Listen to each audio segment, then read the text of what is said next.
Patologie aggravate o del tutto simulate che servivano sulla base della famosa legge la 104 per ottenere trasferimenti in sedi lavorative nella propria provincia di residenza.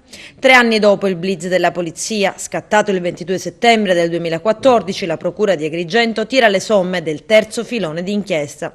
Il pubblico ministero Andrea Maggioni ha fatto notificare l'avviso di conclusione delle indagini a 80 indagati a cui si contestano i reati di falso e truffa, coinvolti medici e finti invalidi o ammalati. L'indagine si è sviluppata sulla base della consulenza tecnica che ha già portato al primo processo, in cui si contestava per alcuni imputati anche l'associazione per delinquere. Alcuni degli indagati sono comuni col processo principale.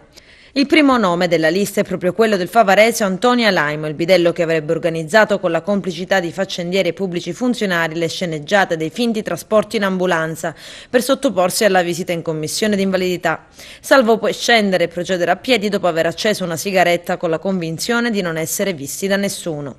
In realtà le telecamere nascoste della Digos hanno immortalato tutto.